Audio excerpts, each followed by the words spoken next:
새 책으로요. 47쪽.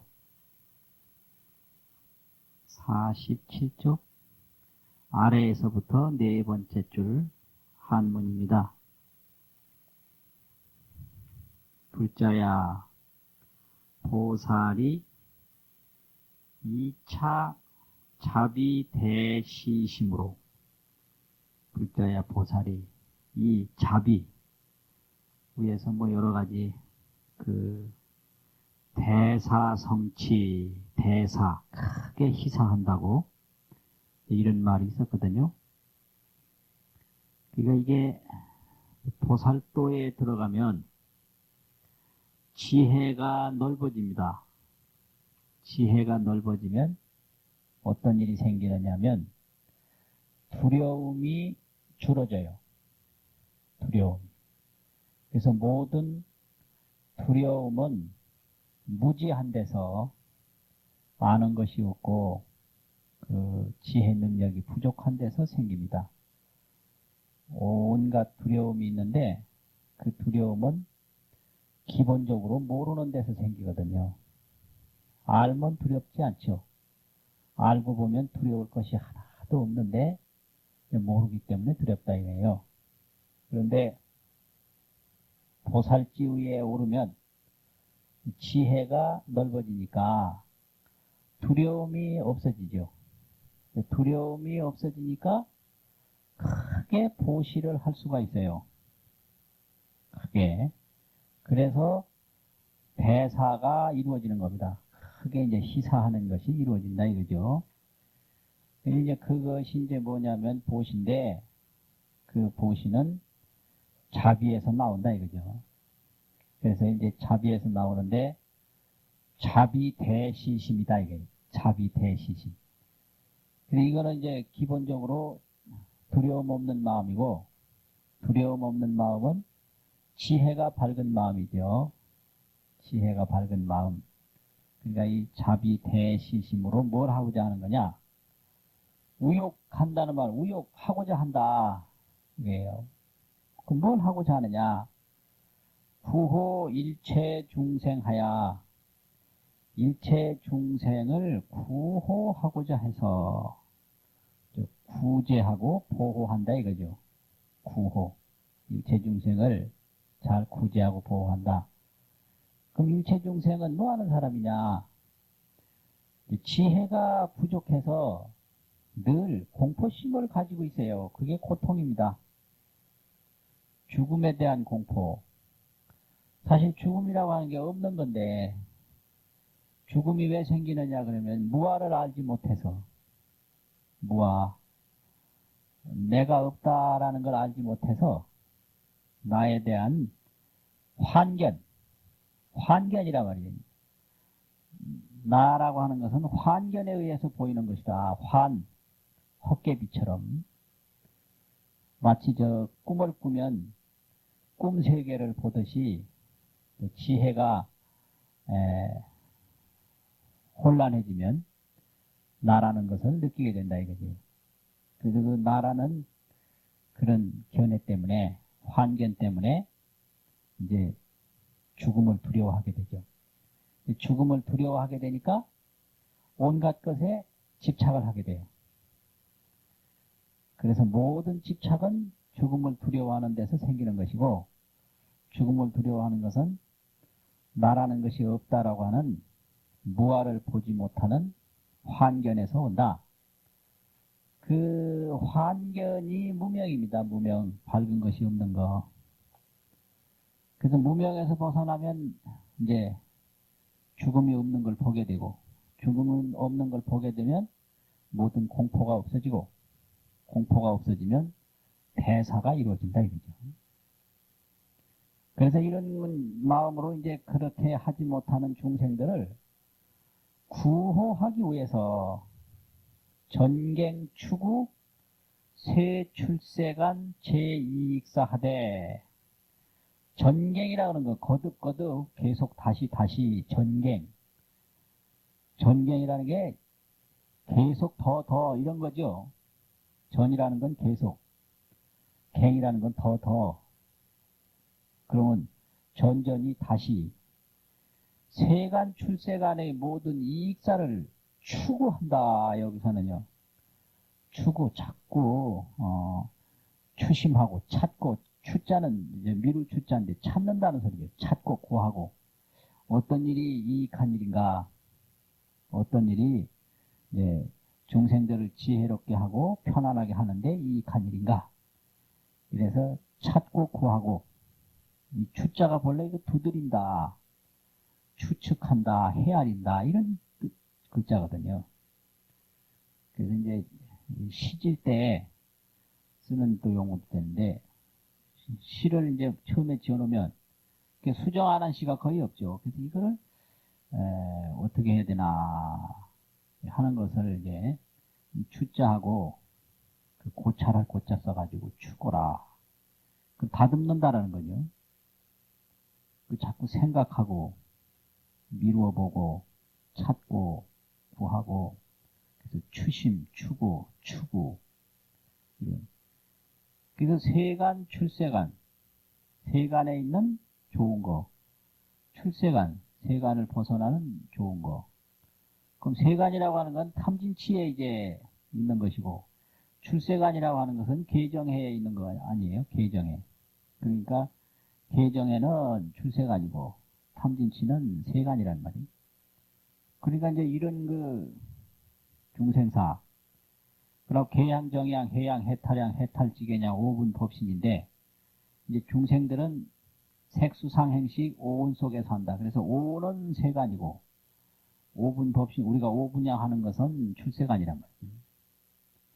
이러니까 이 세간 출세간의 모든 이익한 일을 전갱 추구라.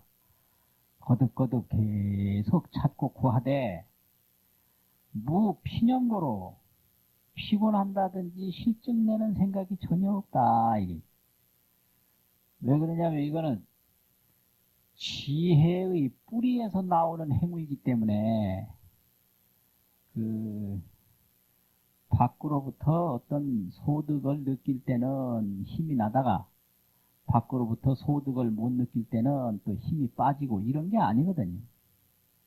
그 지혜의 뿌리에서 올라오는 행위니까 무피념심이라 그래요. 피념, 피곤함이라든지 실증내는 것이 전혀 없다. 피념이 없다 이거예요. 그러니까 자기 지성적인 행위, 자기가 알아서 하는 행위, 자기 의지적인 행위, 자기 판단에 의한 행위니까 결과가 시각적으로 나타나든 안 나타나든 뭐 피곤한 마음이라든지 그만두고 싶은 생각이 없다 이거예요. 그래서 피라고 하는 건 지치는 것이고 염이라고 하는 건 그만두고자 하는 마음이거든요. 그러니까 내가 이걸 왜 하는가, 이게 그만두려고 하는 마음이죠. 그게 내가 왜 하는가, 아따 이게 하기가 싫다, 피곤하고 이런 게 없다 이게. 그래서 피념심이 없는 거로 즉득 성취라면 곧 성취함을 얻는다. 뭘 곧 성취함을 얻느냐, 무피념심을, 그 피곤해하고 실증냄이 없는 마음을 성취함을 바로 얻으며 항상 끊임없이 계속 그 새로운 힘을 얻어서 하기 때문에 순간순간마다 새로운 힘을 얻어서 하기 때문에 무피념심을 바로 성취함을 얻어서 성취함을 얻으며, 득 무피념심이 하면 무피념심을 얻기를 끝내면, 그 이자는 끝낼 이자 아닙니까? 무피념심을 얻는 일을 다 완성시키면, 이 말은 무피념심을 얻고 나서는 이런 얘기죠. 일체 지론에, 일체 경론에 무피념심이 이제 없으면 일체 경이나 논에 심무 법약하며, 이게 법자가 맞는가요? 예? 그게 맞는가 틀리는가, 이게 법약이라. 법약이라. 이쪽에도 법약이라고 되어 있나요? 예? 여기도 법약이라고 되어 있네. 글쎄 이거 또 찾아봐야 되겠는데요. 전에 이게 그냥 왜 실적 넘어갔을까 이게. 마음에 그 법에 약하게 여김이 없다. 되는데 이제 여기다가 겁낼 겁자가 있거든요. 겁낼 겁자가 있는데 겁약이라고 하는 말이 또 있어요. 근데 문장상으로 보면 겁약이라고 그러는 것이 이게 순탄하게 나가는 거거든요. 이거는 참고를 해보기로 하고요. 하여튼 일체 경론에 그 마음으로부터 어떤 무서워한다든지 겁낸다든지 약하게 여겨진다든지 그런 게 없다라는 거죠. 일체 이질감을 느끼질 않아요. 그래서 경에서 하는 얘기가 자기 마음속에 그냥 환하게 보이는 거죠. 그래서 경에서 하는 그런 얘기를 내가 어떻게 할 수가 있는가. 그래서 그 경에서 가르치는 것에 대해서 내가 어렵게 생각이 안 들다. 내가 약하게 생각이 들지 않는다. 그래서 경에서 하는 말이 별게 아니고 내가 충분히 할 수 있는 걸로 느껴지고 내 마음속에 그대로 들어있는 걸로 느껴진다 이거예요. 그래서 마음에 그 경의 법을 약하게 느껴지지 아니하며 무법약고로 그 법에 약한 마음이 없는 고로 즉득 성치 일체 경론지 하나니라. 곧 일체 경론의 지혜를 성취함을 얻나니라. 그 경론에서 가르치고 있는 지혜를 내가 바로 이룬다 이거예요. 그러니까 반야바라밀을 얘기했으면 반야바라밀 지혜를 내가 바로 얻는다 이거죠. 반야바라밀 지혜를 얻으면 공을 볼 거 아니에요. 그러면 이 세상에서 모든 근심 걱정이 왜 생기느냐? 공을 보지 못하는 데서 생기거든요. 공은 무차별적인데 이제 색이라든지 이런 그 사물은 차별적이거든요. 그래서 모든 고통은 차별적인 것에서 온다. 무차별적인 것으로 돌아가면 고통이 없죠. 공이라고 하는 것은 무차별적이거든요. 색즉 시공, 공즉 시색. 무차별적은 아닙니까? 불구, 부정, 부증, 불감. 전부 무차별적인 거거든요. 그래서 보편적인 하나라는 게 배타적인 하나가 아니고 요거 하나인데 저쪽은 아니다. 이거 배타적인 하나면 벌써 그건 차별적이거든요. 이게 보편적인 하나. 마치 이 공간과 같이 공간. 근데 이 공간이라고 그러는 것이 이제 핵을 끄서 이렇게 집을 지면 이제 집 밖에 하고 집 안에 하고 차별적이지 않습니까? 근데 그건 벽이 쳐졌을 뿐이지 벽 뜯어내면 본래가 무차별적이죠. 그러니까 허공으로 보면 벽을 쌓을 때도 허공이고 쌓기 전에도 허공이고 이게 무차별적이에요. 무차별적이란 말이에요. 그래서 이게 우리가 국경을 딱 그어놓고 여기는 어디고 하지만은 이 허공으로 볼 때는 국경 넘어 저쪽 나라나 이쪽 나라나 차별이 없는 거 아니에요. 그게 무차별적이란 말이에요. 근데 이 사물은 다 차별적이에요. 그러면 고통이 어디서 왔느냐? 차별적인 데서 고통이 온 거죠. 무차별적인 데로 돌아가면 고통은 없는 거예요. 그 무차별적인 게 뭐냐? 공이에요. 그럼 이제 모든 고통은 공을 보지 못하는 데서 온다. 이거예요. 이 말은 모든 고통은 사물에서 온다. 그래서 물질에 집착하지 않는 사람에게는 고통이 없는 거예요. 그러니까 고통을 여기고자 한다면 물질에서 집착을 떼야 돼요. 그러니까 모든 고통의 원인은 차별적인 물질에서 온다 이거죠. 사물. 그런데 이 지혜로 보면 공이 보인다 이거예요. 그러면은 공이 보인다는 얘기는 그 차별적인 사물에서 자기가 떨어져 나오는 거죠. 차별적인 사물에서.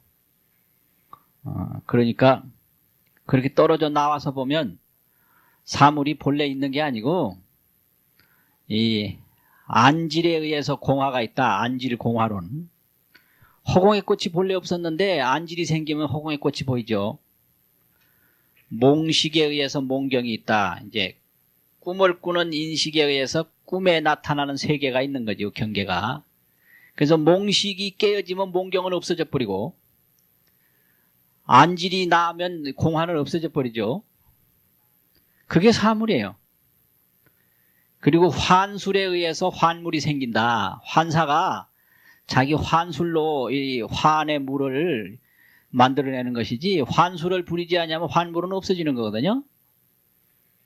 근데 그 환술에 의해서 생긴 그 환물을 실제인 줄 알고 집착하다 보면 그거는 어리석다 이거죠.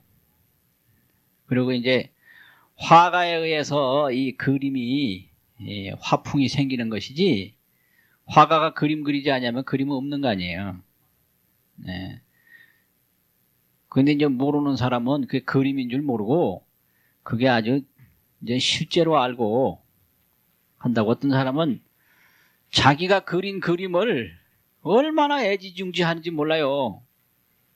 그거 아주 세상에 우스운 거예요. 자기가 그린 그림 아니요, 그림. 그게 뭐가 그렇게 대단해요. 예?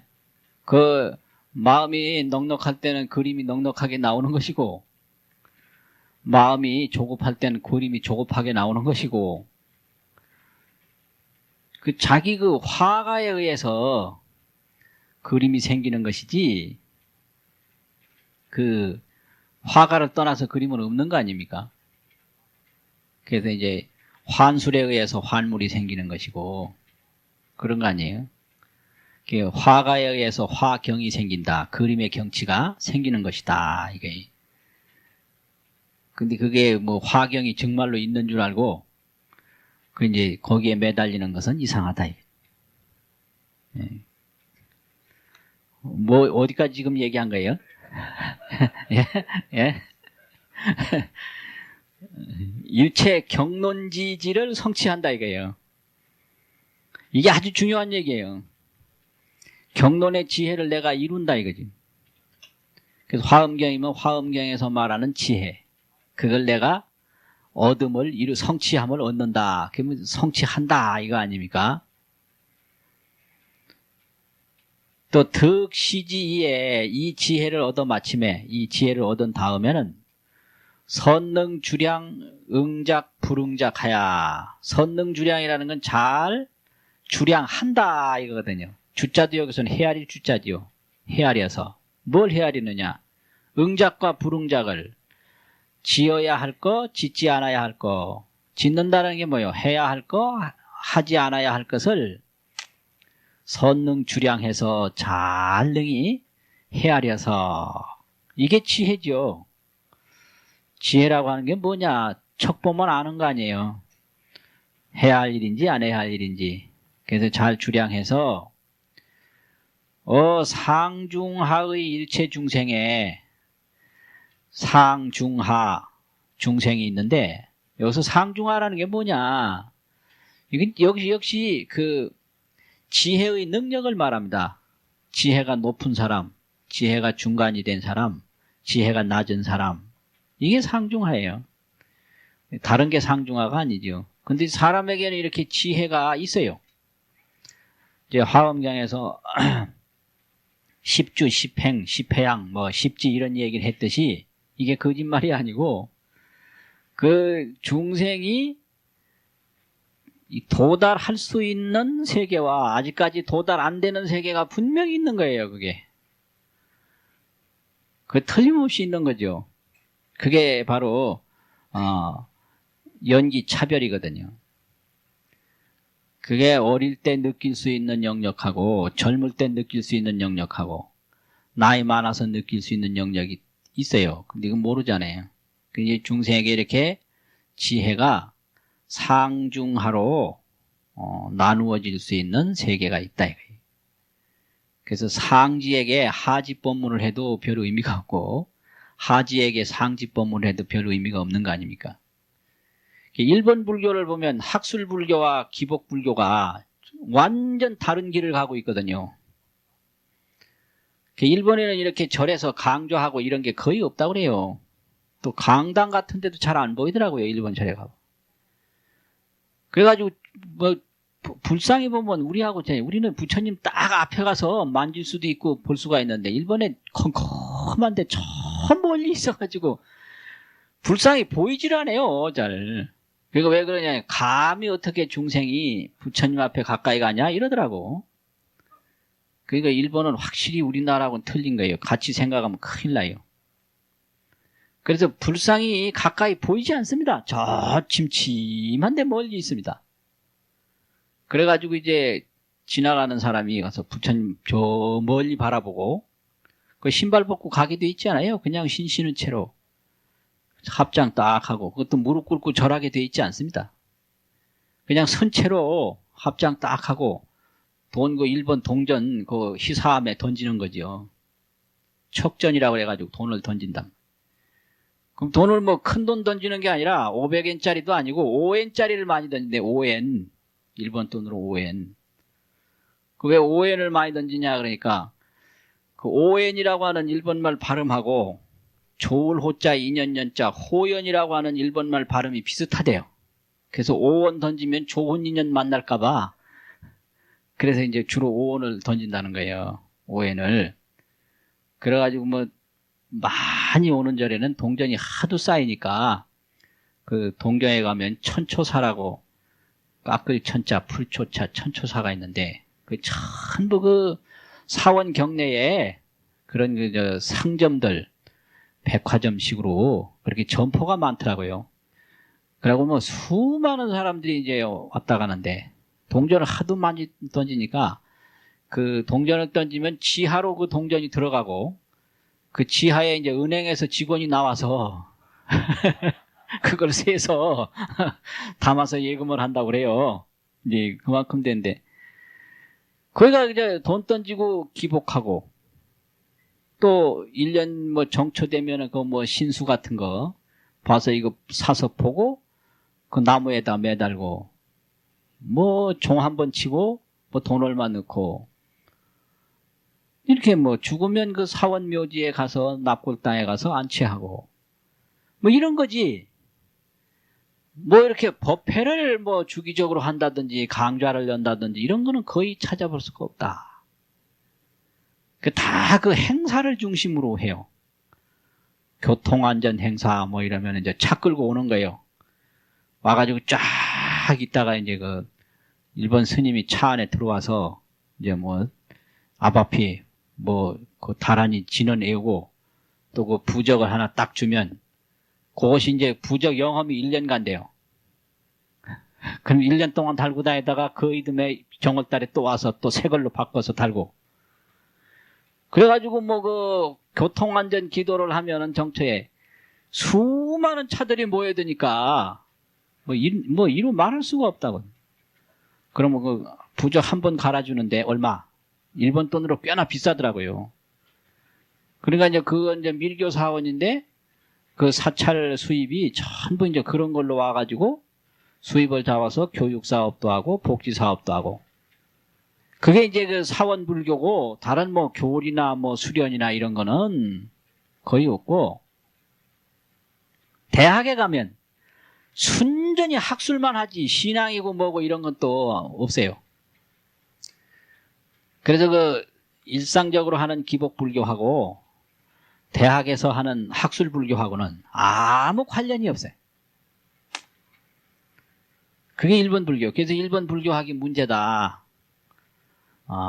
포교학도 개발이 안 되고 수행학도 개발이 안 되고 포교 수행 또 생활불교에도 개발이 안 되고 생활불교는 그대로 그냥 하는 거예요.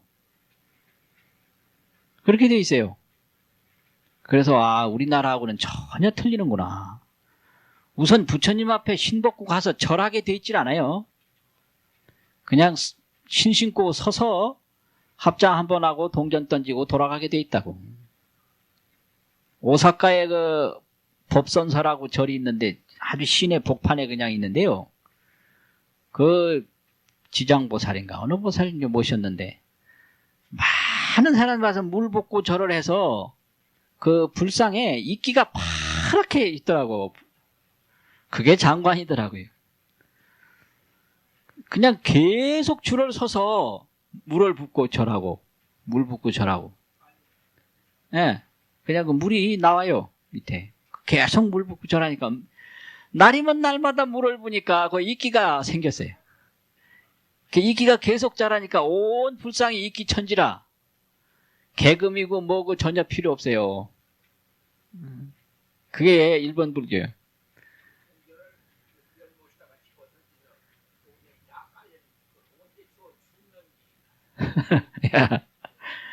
아주 재밌더라고. 그래서 아주 전혀 틀려요, 전혀. 이렇게 된단 말이에요. 그러니까 거기는 그 일반인 대중이 하는 서민불교, 그 서민불교라고 하더라고요. 또 기복불교, 이런 불교하고 학술불교, 대학불교하고는 전혀 틀린다. 네, 그렇게 돼 있어요. 우리는 뭐 대학에 있는 사람이 법회 교양 강좌라든지 뭐니 많이 하잖아요. 근데 그 일본어는 그런 기회가 전혀 없고 확실히 틀리더라고. 확실히 틀려요. 그러니까 이게 이제 상중하가 있다, 이렇게. 상중하가 있어서 거기에서 이제 수력 수응을 하고 수응 수력하고 거기에 응할 만한 역량에 따르고 또 힘을 따르고, 이게 아주 중요한 거거든요. 그래서 상대편이 어떤 역량을 가지고 있는가, 이게 수응 수력을 해야 된다 이거죠. 응이라는 건 그거는 이제 받아들일 만한 적응력, 능력, 이런 적응력이 전혀 없는 사람에게 그렇게 하면 어떻게 되냐. 평소에 이제 보통 사람들은 이 집안에 이렇게 가만히 방 안에 있는 게 좋을지 모르지만 늘 그 밖에서만 돌아다니는 사람은 방 안에 있으면 아주 힘들거든요. 이제 그런 게 있단 말이죠. 그러니까 사람이 사는 공간에 늘 숲에서 뛰어놀던 개구리를 꼼짝 못하게 방석에 앉혀놓으면 개구리가 얼마 있으면 죽을 거예요. 그러니까 아니에요. 그 사람이 편안한 거지 개구리는 전혀 편안치 않거든요. 그러니까 수응 수력을 해야 된다. 적응력과 능력을 따라야 된다 이거죠. 그래서 적응력을 따르고 능력을 따르고 수기소습하야, 그 익힌 바를 따라서 중생이 지금까지 뭘 익혔는가, 익힌 바를 따라서 여시 행할지니라, 이와 같이 행할지니라, 거기에 맞게끔 이와 같이 그 능력대로 거기에 맞게끔 행할지니라. 시고로 보살이 득성세지하나니라, 세지를 이룸을 얻나니라. 그러니까 세지라고 하는 것은 중생을 살필 줄 아는 지혜가 세지거든요. 이게 이제 세지를 몰라가지고 실패하는 경우가 많아요. 포교한다 합시고 나와가지고 포교사 마음대로 하려다가 그냥 다 싫어해가지고 도망가는 게 많거든요. 그거 안 돼요. 그러니까 보살은 득성세지라고 세상의 지혜를 이룸을 얻는다. 세상의 지혜를 얻는다 이거예요. 그러니까 이런 경우가 많아요. 선생님들이 사업하다가 팡팡 실패하거든요. 왜 그러냐면 학교에서 하던 거 그대로 사회 와서 하려고 그러면 다 싫어하죠 그냥. 또 군인으로 있던 사람이 사회 나오면 또 팡팡 실패하고, 그 군대로 알고 잘못하다가 누가 따라요? 어림도 없죠. 그러니까 교사가 실패하고 군인이 실패하고 그 다 이유가 있는 거예요. 그러니까 이거는 뭐가 부족해서 그러냐? 세지가 부족해서 그렇다. 이거 예? 세상을 살필 수 있는 지혜, 그게 부족해서 그렇다 이거예요. 그래서 이제 세지를 이룸을 얻나니라. 성세지이에 세지를 이룬 다음에 세지를 이루어 마치면 그 마칠 있자라고 했죠. 지시지량하여 때를 알고 그 양을 알아서 수량 거기에 적당한 한계 때를 알고 한계를 알아서 때에 맞춰야 된다. 이게 때를 알아야 되는데 이 때를 안다는 게 때를 왜 모르느냐? 자기 고집이 있어서 때를 모르거든요. 자기 고집이 다 없어져야 때를 아는데 자기 집착이 있으면 때가 안 보여요. 다른 사람들은 다 이제 하기를 좋아하는데 자기는 안 한다든지 다른 사람은 안 하기를 좋아하는데 자기는 한다든지 때를 모르는 거거든요. 그래서 지시지량하야 이 참계장엄으로서 참계를 가지고 자기를 꾸민다. 장엄은 꾸미는 거 아니. 그럼 참계가 뭐냐?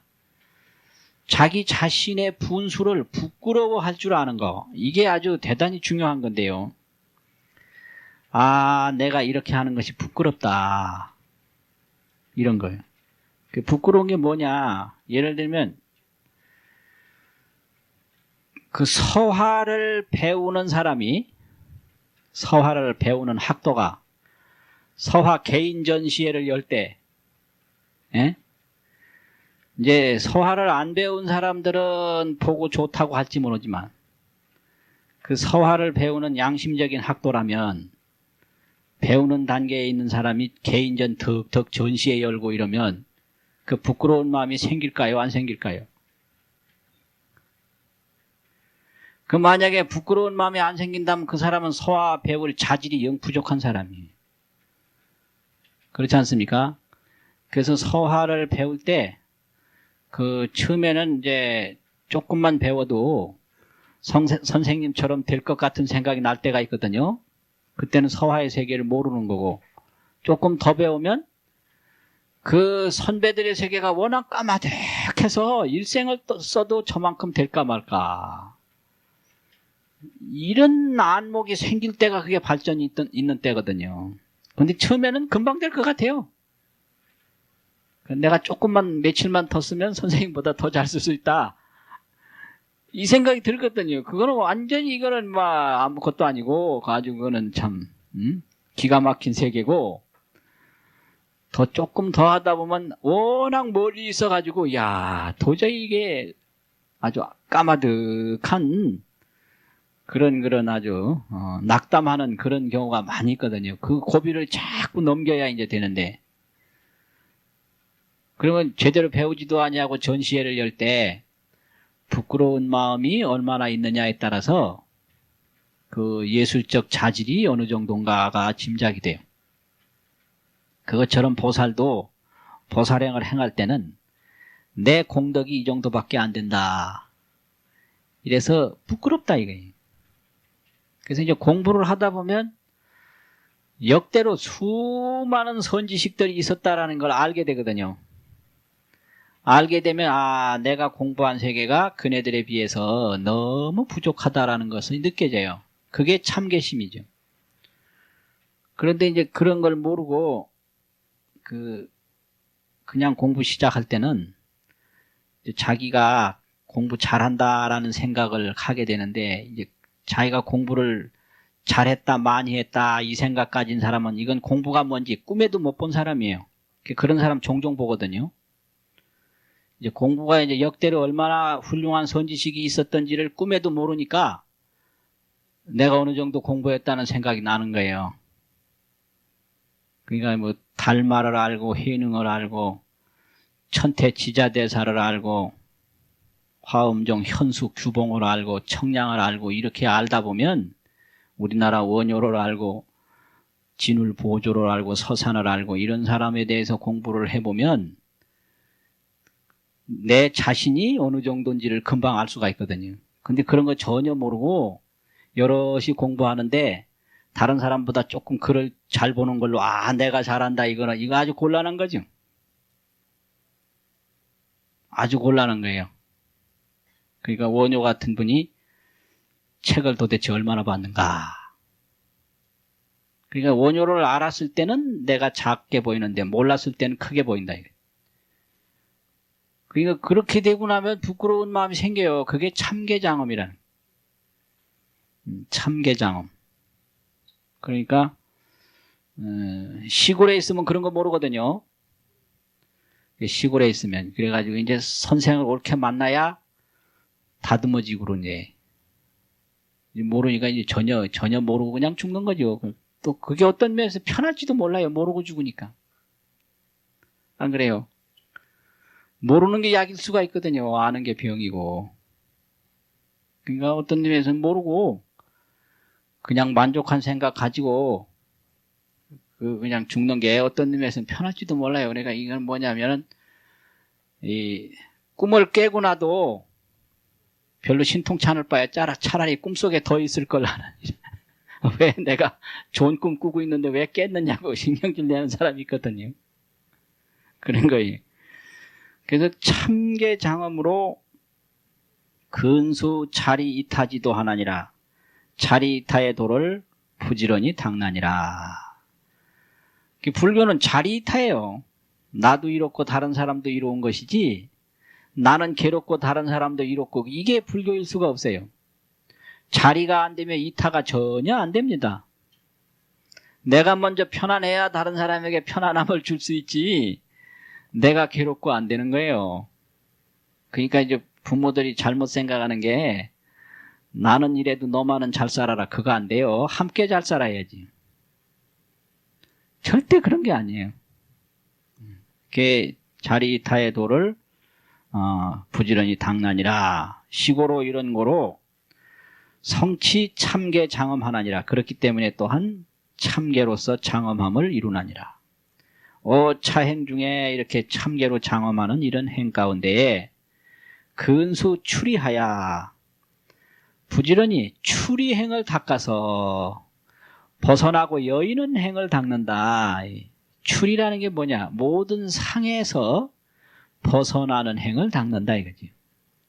그래서 수행을 금사에다가 비유하면요, 연금술에 비유하면 이 금이 있는데 그 새가 섞였거든요. 그래서 이제 연금을 한단 말이죠. 그래서 연금을 하려면 불에 집어넣잖아요.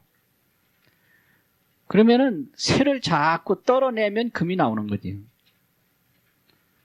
그래서 뭐 수행이라는 게 별게 아니고 연금과 같다. 그래서 우리 본래에 지혜롭고 청정한 마음이 있는데 이게 번뇌에 이제 덮였다 이거예요. 그러면 금이 있는데 이게 잡철에 덮인 것과 같다 이거. 그러면 잡철만 떨어내면 금이듯이 우리가 이 번뇌만 떨어내면 그야말로 부처다. 그러니까 그 떨어내는 게 그게 추리예요. 추리. 떼내고 여인다. 떼내고 여인다. 그럼 우리 이제 뭐 어리석은 생각이라든지 그 사물에 대한 집착이라든지 이런 거 이제 이런 것만 이제 떼내면 그대로 부처다 이거예요. 그러니까 이걸 근수 추리하야 이 사물에 대한 집착에서 모든 고통이 오니까 그 사물에 대한 집착을 여인다. 이걸 금강경에서는 항복이라고 그랬어요. 사물에 대해서 집착하는 마음을 항복시켜. 항복은 추리예요. 벗어나는 거예요. 이 일체상 증명제불, 일체상을 다 여의는 거. 왜 그러냐면 모든 고통은 상에서 오는 거예요. 범어로 산야라고 하는 상. 이미지. 모든 근심 걱정의 원천은 그 이미지에 집착하는 데서 온다 이거죠. 과거도 전부 그 상 아닙니까? 이 생각은 이 이미지에서 못 벗어나는 거예요. 과거 어릴 때 역시 그 생각은 뭐요? 뭐 본 거, 들은 거 이거 아닙니까? 그러니까 모든 것은 이 색성 사물, 색성 향미촉 사물에서 오는 것이지 사물에서 벗어나면 고통은 없는 거죠. 모든 고통은 사물에서 생긴다 이게. 봐요. 일체 고통이 어디서 왔느냐? 사물에서 오는 거예요. 그럼 사물이 공연히 고통을 주나? 아니죠. 내가 집착하니까 고통이 생기는 거지. 그래서 수행이라고 하는 것은 출세가 아니라고 그럴 때 사물을 아예 멀리하는 거, 이런 것도 수행의 한 방법이에요. 아예 안 보고 안 듣는다 이거. 그런데 이제 더 거기서 발전하면 보고 들어도 집착만 안 하면 된다. 이게 또 한 수행이에요. 보고 듣는 게 허물이 아니고 집착하는 게 허물이다. 그 집착 안 하는 게 출이지요, 출이. 그 물건을 보는 걸로 족하지 거기에 뭐 자기가 끌려가지 않는다 이게. 끌려가지만 않으면 된다. 그래서 끌려간다고 하는 얘기는 그 사물이 내 마음 속에 들어와 버리는 거예요. 그래서 나는 없어지고 사물만 있는 거거든요. 이게 아주 문제예요, 문제. 그래서 욕심이 많은 사람은 산란하게 되고, 산란하다라는 것은 사물로 내 마음이 분산되니까 산란하게 되고, 산란하게 되면 어떻게 되냐? 나라는 것이 해체돼 버리고 분산돼 버려서 나라는 게 없어요. 그 사물을 섬기면서 살게 되니까 자기라고 하는 것은 붕괴돼 버린다. 자기가 없어요. 그래서 사업이 일어나면 자기도 일어나고, 사업이 죽으면 자기도 죽는 거예요. 그래서 사업이 죽어서 그 사람 죽는 거 많이 봤죠. 그게 분산이에요. 그게 사회적 지위가 올라가면 자기도 올라가고, 사회적 지위가 떨어지면 자기도 떨어지고. 그래서 공직에서 나오면 사람이 보이지 않는 경우가 태반이요. 안 보여, 안 보여. 공직에 있을 땐 보이다가. 그게 분산형 자기 해체입니다. 자기 해체. 자기가 사물로 분산해가지고 자기가 해체돼 버렸어. 그래서 사물을 떠나면 자기는 없는 거죠. 사물을 토대로 해서 자기가 형성됐기 때문에. 그 사물이란 오고 가는 거 아니에요? 그래서 분산이란 말이에요. 그래서 자기라고 하는 원형은 해체돼 버렸다. 그러니까 그 상을 보되 상에 매이지 않는 거, 이게 수행이고, 아예 초심자는 상을 멀리하는 게 수행이다 이게. 내 중에는 이제 상을 보되 상에서 자제해 버려요. 그게 산은 산이고 물은 물이는 거예요. 그게 그 산은 산이고 물은 물이 그냥 나오는 게 아닙니다. 상에 매이지 않을 뿐 아니라 상에 자유자재한다 이거예요. 영통왕래 자재무에. 그런데 이제 그 중간 과정을 다 생략하고 높은 것만 얘기하니까 누구나 다 될 줄 알죠? 아니에요. 그게 이제 뭐냐면은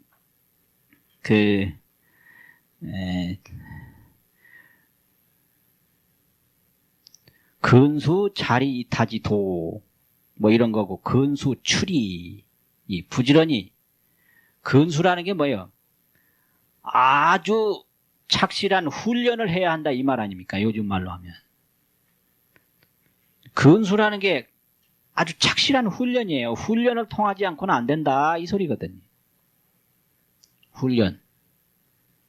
자꾸 거듭거듭 훈련해야 되는 거지 그냥 안 된다는 얘기예요. 여기서 얘기할 때 근수라는 게 바로 그거예요. 부지런한 수련. 근수추리하야 불태부전하야 물러가지도 아니하고 돌아가지도 아니해서 근공제불하야 모든 부처님께 부지런히 공양해서 불교법에, 부처님 교법에 어떻게 하느냐, 능여설 행하나니라. 능히 말씀과 같이 행할 수가 있나니라. 그러니까 이게 힘이 점점 올라가면 말씀과 같이 행할 수가 있다. 이런 거죠. 밑에요. 불자야. 보살이 이와 같이 성치 10종 정제지법 하나니라. 10가지 종류의 제지, 이 십지에 있어서 모든 그 십지 지위를 말키는 법을 얻나니라.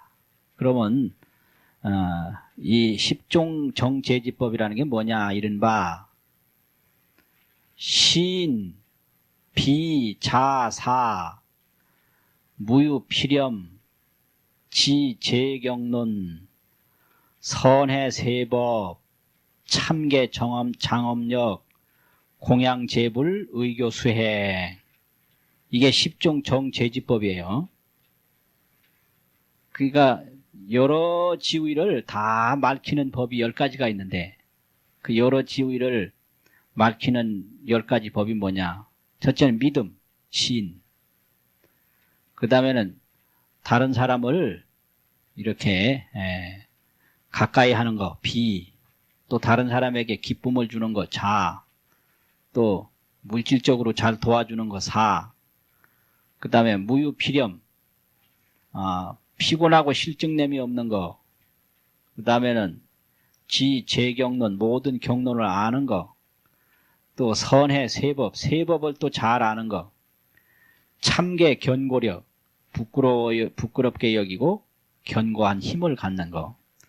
공양제불하고, 제불께 공양을 하고, 또 의교 수행, 가르침에 의해서 잘 닦아나가는 거. 이것이 이제 10가지 정제지법이다 이 말이죠. 그 10가지 됩니까? 한번 세보세요. 맞습니까?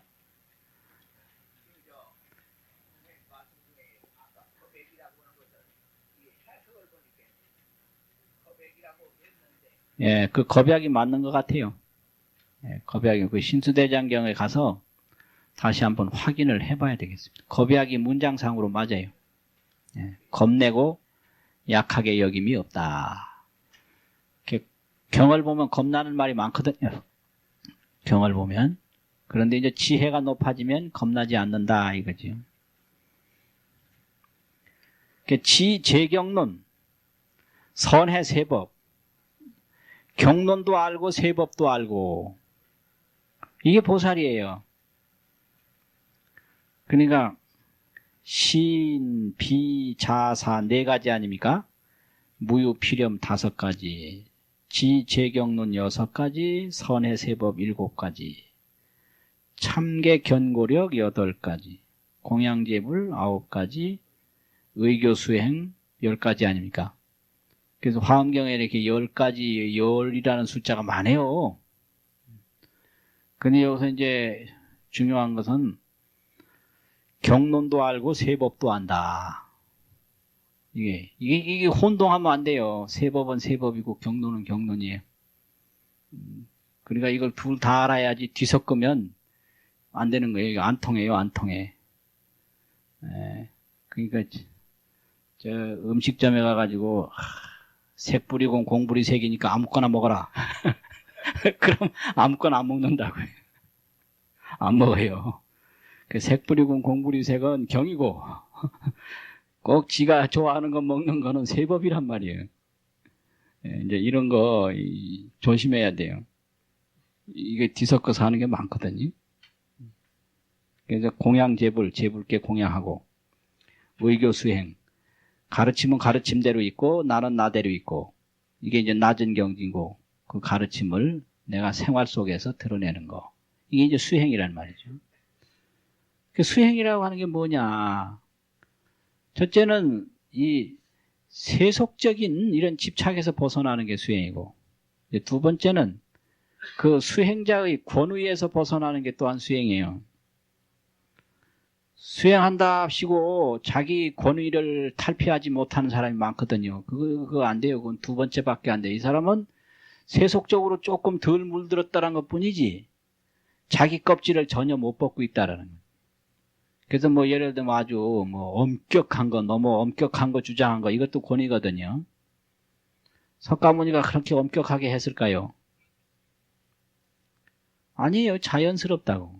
괜히 까다로운 법칙을 주장하고 이것도 다 덜떨어진 거고, 그 이상한 거 자꾸 내세우는 거 이것도 다 덜떨어진 거고, 그렇지 않습니까? 석가모니는 이 세속적인 그 권력이라든지 향락이라든지 재물이라든지 여기서도 벗어났지만 이 종교적인 권위를 또 내세우지 않고 아주 검소하고 자유롭고 너그러웠단 말이에요. 그러니까 물질적인 그런 향락과 무력만 좀 적다고 해서 영 자꾸 권위를 내세우고 아주 영 불편하게 하고 무엇인가가 굳어있고 그거 아직 모르는 거예요, 그거는. 그런 거 아닙니까? 그러니까 세속적인 속박에서도 벗어날 뿐 아니라 자기 권위의 속박에서도 벗어나서 아주 부드럽고 넉넉하고 화목하고 그게 수행이다 이게. 그러니까 그런 게 많이 있잖아요. 우리 불교 역사에서 보면 석가모니가 출가를 했다라는 것은 그런 세속적인 데서 벗어난 걸 의미하고 그런 거 많이 있잖아요. 그래서 우리 동아시아 불교사에서는 그 달마와 양무제에서 세속적인 권위를 팽개친 게 양무제 버리고 소림사로 간 거 아니에요. 그러니까 세속적인 권위는 수행자한테 안 통하는 거예요. 그러니까 달마하고 양무제하고 만났을 때 이게 합쳐질 수가 없는 거지. 그 다음에 해능하고 신수하고 만나서 어떻게 된 거예요? 이 신수는 굉장히 귀족적이고 지식인이잖아요. 근데 실제 법이 간 거는 해능으로 갔다. 이게 중요한 거예요. 이제 수행이라고 하는 것은 지식과 그런 귀족적인 문화도 아니다.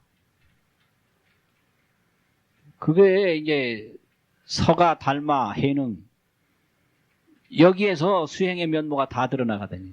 그러니까 석가는 세상의 무력으로부터 벗어난 것이고 달마는 세상의 권력으로부터 벗어난 것이고 해능은 세상의 귀족적 지식으로부터 벗어난 거다. 그러니까 지식이 있으면 다 된다 그거 아니에요. 그러면은 지식인이 저 신수인데 왜 그 달마의 의발이 해능한테로 갔겠는가? 이건 중요한 상징성이 있거든요. 그렇잖아요. 그래서 수행은 지식을 내세우는 것도 아니다. 어떤 권위를 내세우는 것도 아니다. 무력에 탐하는 것도 아니다. 이게 아주 표본이에요. 그러니까 이 서가, 달마, 해능 그럴 것 같죠? 예? 그러니까 다 신수가 승리한 사람으로 안 보잖아요. 해능이 승리했다고 보잖아요. 예. 그럼 해능이 뭐냐? 그 지식인이 아니거든요. 실제로 자기 그 본래 사람으로 돌아간 사람이다 이거지. 그러니까 수행한다 합시고 뭐 지식을 내세우는 거 이거 아니에요. 권위를 내세우는 거 절대 아니에요. 그건 양무제가 더 권위가 있지. 맨몸으로 돌아다니는 달마가 무슨 권위가 있겠어요. 그렇잖아요. 그리고 무슨 세속적인 여러 가지 배경을 가지고 한다면 나무 밑에 간 그 실달다보다 궁중을 지키는 왕이 더 권위가 있을 거 아니에요. 그거 아니잖아요. 이제 수행에는 그런 거기 때문에 이 수행이라고 하는 게 뭐냐 이게 아주 중요한 얘기예요. 다 이게 제대로 들어가지 못하고 혼동하고 있어요. 수행이라는 게. 또 하나의 권위를 내세우는 걸로 착각하는 경우가 많아요. 그래서 수행은 모든 권위에서 이탈하는 게 수행인데 하나를 버리고 또 하나를 내세우는 걸로 아는 게 태반이에요. 이게 어리석어가지고. 그렇지 않습니까? 그래서 완전히 더 이상 버릴 것이 없는 걸로 가는 게 수행이다. 그래서 이제 100년 진금이라 쇠를 100번 이상 불에 넣어서 달궈야 참금이 된다. 이게. 그래서 한두 번 불에 들어갔다 나와가지고 내가 참금이다 이러는 거와 똑같은 거다 이거죠. 100년 진금, 100번 단련을 해야 돼요. 그래야 아주 진짜 금이 된다. 그런 거예요. 그리고 공양이라고 그러는 건 이제 이 십지론에서 세 가지를 얘기했는데 공경공양, 공경하는 것이 공양이다. 공양제불이라고 하는 거 있잖아요. 공경하는 게 뭐냐? 찬탄하는 거. 부처님의 공덕을 찬탄하고 이렇게 찬탄이 있지 않습니까? 존중하는 것이 공양이다. 존중, 자꾸 존중하게. 존중이란 뭐냐? 예배하는 거. 찬탄 예배. 그 다음 봉시공양. 받들어서 보시하는 것이 공양인데 이거는 꽃과 향을 부처님께 올리는 거. 그래서 우리가 이제 공양 그러면은 뭐 과일 올리고 뭐 음식 올리고 이걸 하는데 이거는 봉시공양이에요. 봉시. 이 천친보살, 세친보살의 십지론에 있는 얘기예요. 봉시하는 게 공양이다. 그러면 우리가 이제 맞이 올리고 뭐 이렇게 향과 꽃을 올리는 건 봉시 공양에 속한 것이고요. 예배하는 게 이제 바로 그 존중 공양이다 이거죠. 또 부처님을 찬탄하고 하는 게 그게 이제 다 뭐냐면은 그것이 공경 공양이라 이렇게 돼 있어요. 공경 공양. 이렇게 이제 공양을 세 가지로 설명을 하고 있습니다. 그 다음에는 불자야 보살이 주차 환의지에 이 환의지에 머물러 마침에 이 대원력으로 큰 원력으로 득견답을 많은 부처님을 봄을 얻나니라. 그 많은 부처님을 본다. 원력이 크면 지혜가 큰 거죠. 그래서 지혜가 크면 자비가 크고 자비가 크면 원력이 크다. 그래서 원력이 있게 되면 부처님을 본다. 지혜가 밝아지면 부처님 보죠. 자연히. 그러면 얼마나 많은 부처님을 보는가? 소위 견자가 저 밑에 가요. 견자가. 다백불, 많은 백불과 많은 천불, 다 백천불, 많은 백천불과 다 억불, 많은 억불과 많다라는 얘기는 사실 이거 안 써도 돼요. 예. 그게 얼마나 많으냐? 억불로 많다. 얼마나 많으냐? 천불로 많다. 이런 소리거든. 그래서 많은 백억불, 많은 다 천억불, 많은 백천억불과 많은 억나유타억불과 나유타 역시 숫자니까요. 많은 백억 나유타억불과 많은 천억 나유타억불과 많은 백천억 나유타억불을 견본하니라 이거예요. 그래 이렇게 이제 원력이 나타나면 부처님을 다 본다. 이 말은 뭐냐면 언제나 어디서나 늘 부처님을 본다 이 소리예요. 지혜가 있으면. 우리가 부처님을 못 보는 것은 지혜가 부족해서 못 보는 것이지 없어서 못 보는 게 아니다. 그러니까 이렇게 대원력을 가지게 되면 이렇게 많다라는 얘기는 항상 본다 이 소리거든요. 항상 부처님을 보나니라 이 소리죠. 실이 대심심심으로 다 대심과 깊은 마음으로서 공경 존중하고, 여기 공경 존중이라는 말이 있지 않습니까? 이게 이제 공경이라는 게 이게 바로 공경 공양이라는 거죠. 공경하고 존중이라는 게 존중 공양, 존중하고 성사 공양하되 잘 받들어 섬겨서 성사 공양을 하되 어떻게 하느냐? 의복, 음식, 와구, 의약과 부처님께 의복을 공양하고 음식을 공양하고 와구, 침상 같은 거 의약을 공양한다 이거지. 의약과 일체 자생을 일체 이 삶을 돕는 그런 물질을 실이 봉시하며 여기 봉시란 말이 나오잖아요. 이게 봉시 공양이라 이거예요. 다 봉시를 한다. 여기서 써 있잖아. 한다.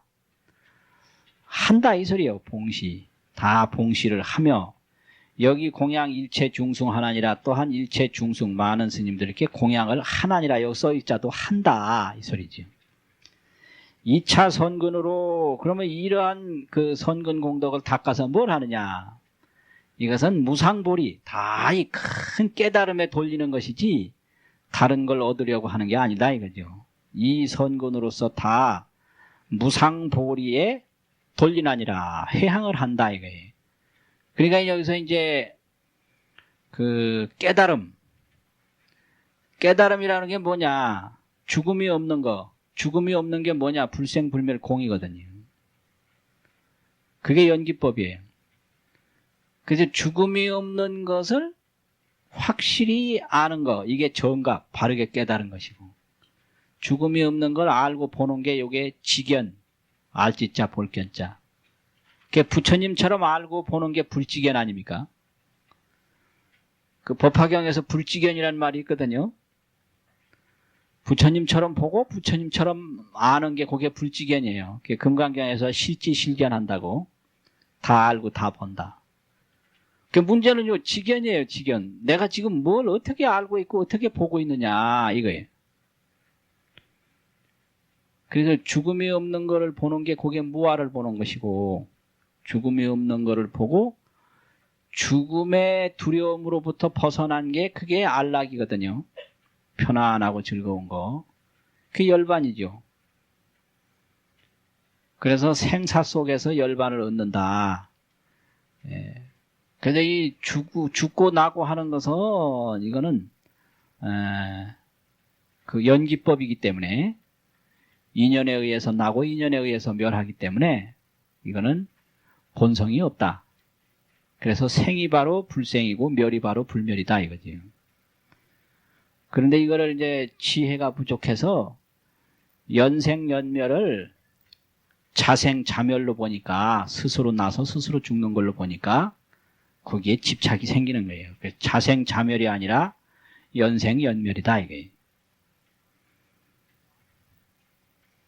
그리고 말은 맨날 하는데 실감이 안 나죠. 그게 이제 불지견이 없어서 그렇다 이거죠. 그래서 바르게 깨달아야 된다. 그 바른 깨달음이 가장 높은 깨달음이다. 그래서 그걸 무상보리라고 그러잖아요. 무상보리. 그래서 정각, 지견, 정각과 지견을 얻는다. 그런데 이게 하도 이제 안 되니까 이제 그건 그만두고 그러면 이제 뭐가 나왔느냐 하니까 이제 불교에 큰 신앙이 보급됐어요. 이제 대표적인 신앙이 대승불교에 3대 신앙이 있어요. 3대 신앙. 3대 신앙이 뭘까요? 3대 신앙이. 우리나라 저 박물관 이런 데 가면 불상이 많이 있거든요. 그 많이 있는 불상이, 그 신앙이 없으면 불상이 안 만들어지죠. 그러면 이제 신라시대 저 역사가 올라갈수록 미륵불상이 많습니다. 그 미륵신앙이 있었던 거예요. 그 미륵신앙이 근래에는 좀 적더라고요. 그 다음에 이제 많이 만들어진 것이 관음신앙, 관세음보살상, 아미타상. 이런 게 있는데, 이게 이제 미륵신앙, 관음신앙, 미타신앙이 아주 대승불교의 3대 신앙입니다. 그래서 이제 미륵신앙은 이제 미래불 아닙니까? 관음신앙은 현재의 그 업장소멸하고 소원성취하고 이런 부처님이에요.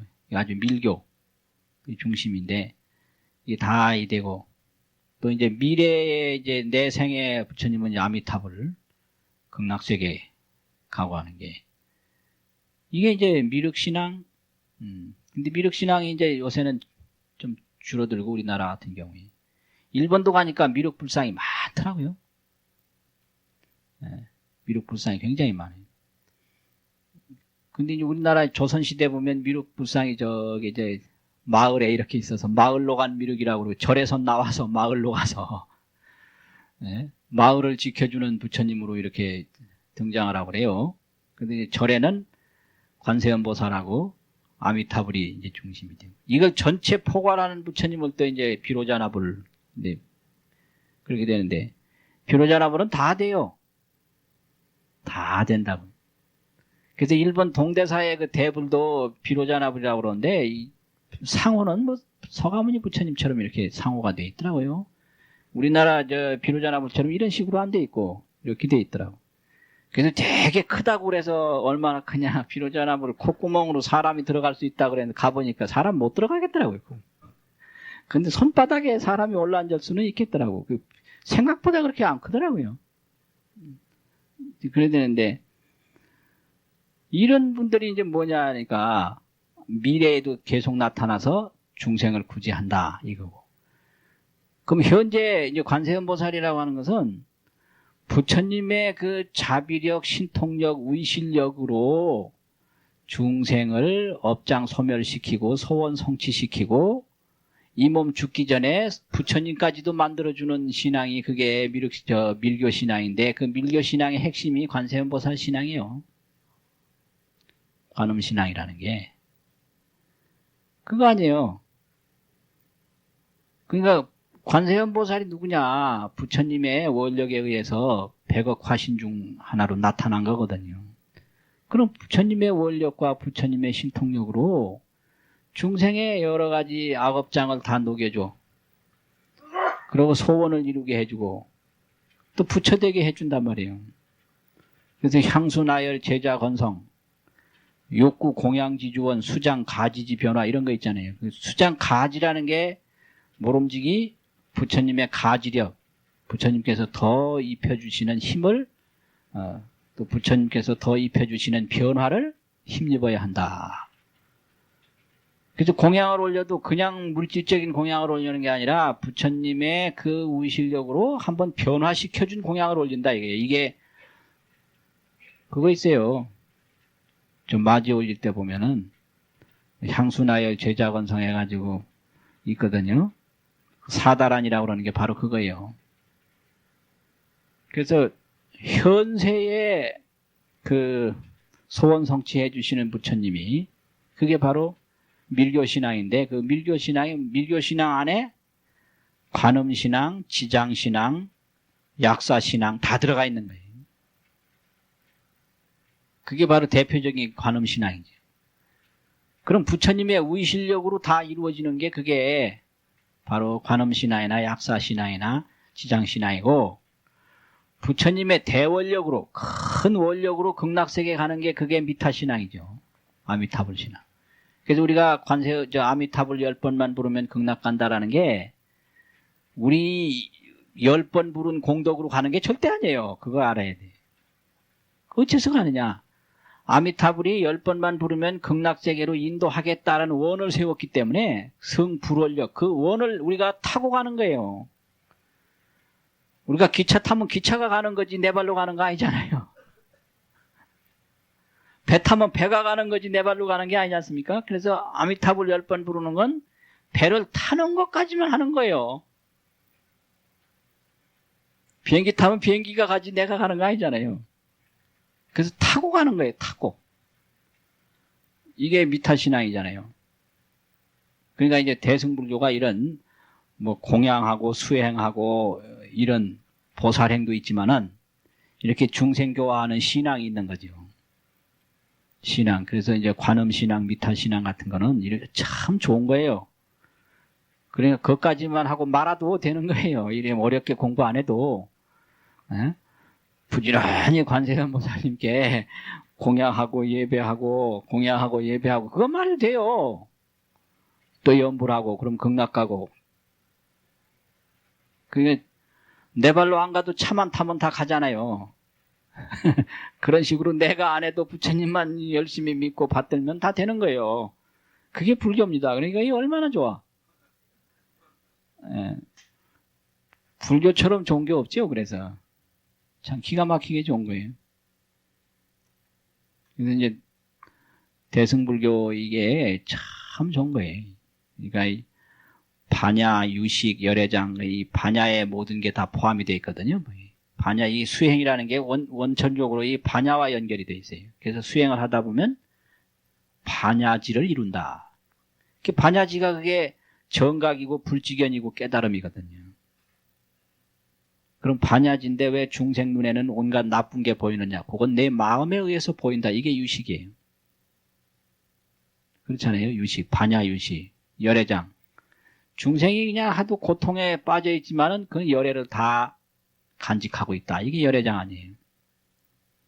그러니까 중생은 이렇게 생로병사에서 괴로운 모습도 있지만 그 속에는 열애가 있다. 그래서 하나는 열애고 하나는 중생이고 이게 불교의 인간관이거든요.